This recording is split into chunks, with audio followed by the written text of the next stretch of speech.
All right, here we go. Unit 4, lesson 14.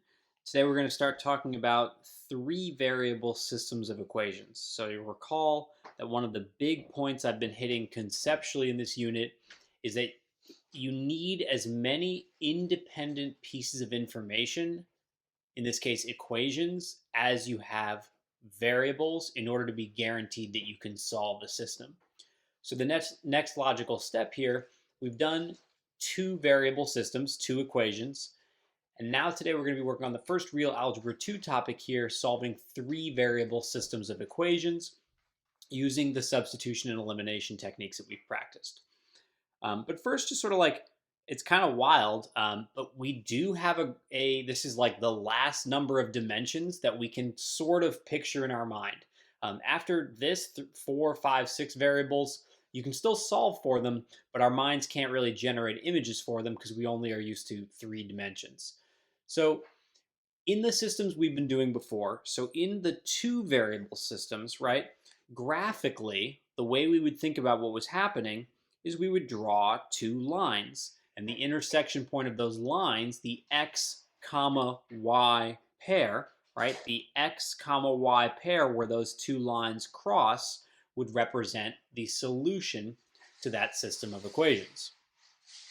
Now, through any three dimensions, right? If you have an x, y, and z, if you imagine in three-dimensional space, just kind of like look up, picture around you, pick three random points. Any three random points you draw, we can draw a plane, which you can imagine like a sheet of paper that goes through all 3 points. Think about it. Pick any 3 points in the space around you, you could draw a plane through them.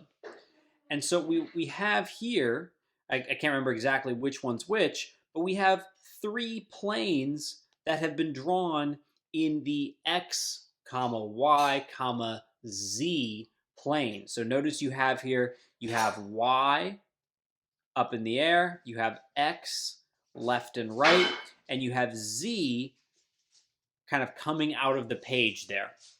And the single point that these share in common, x comma y comma z, is the solution to that system of equations. So the problem here is that there's no guaranteed method that works every time. Sometimes there's going to be easier ways than other, but it's really a puzzle where you just have to go one by one. You're just like, okay, can I figure out what one of these variables has to be? And then I'll use that information to build on it.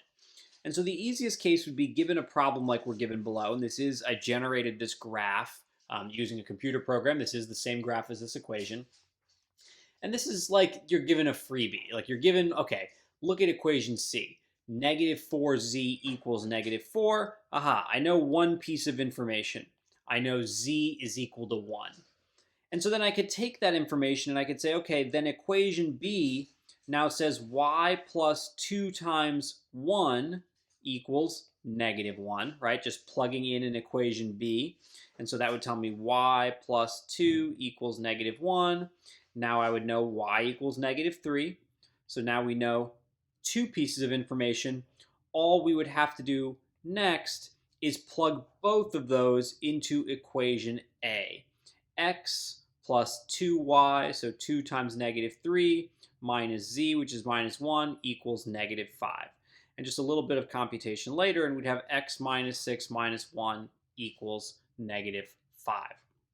So we'd have here x minus 7 equals negative 5, and we have x equals 2. So we have here our solution. This x, y, z point is actually the point 2 comma negative 3 comma 1. And this set of 3 coordinates, this point in 3D space, is our solution, because if we plug in those x, y, and z values, all 3 of these statements are true, just like a 2-variable system. And so sometimes, again, sometimes this is lucky here, right? It's like sometimes you're lucky and you can break this down simply.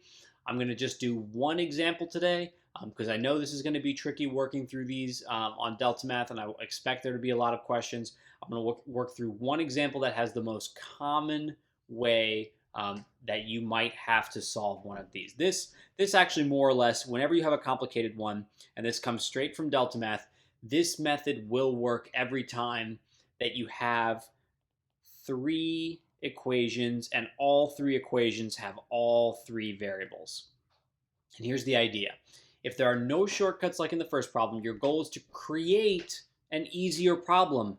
Create a two-variable system that you can solve by eliminating the same variable in two different ways. What I mean by that is we're going to take this equation A, this equation B, and this equation C, and we're going to try to combine them so that the same variable drops out in two different ways.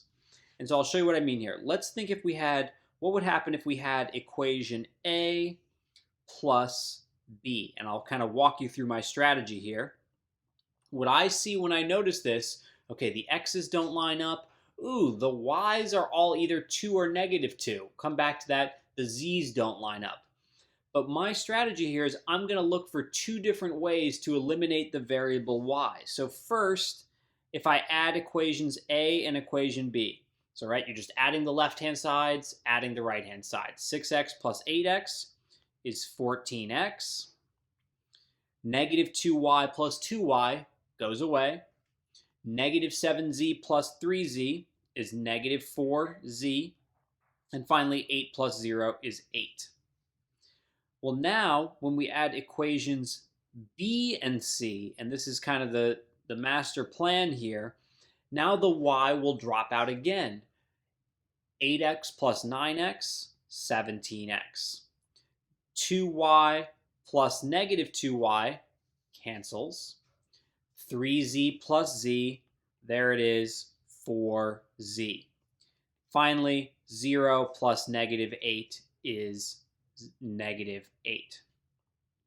Now, we got even super lucky here because the z's already line up for us. The z's already line up, so I can just now add these two new equations. I can add these two new equations together to create this like monster Franken equation, and the z's are going to drop out.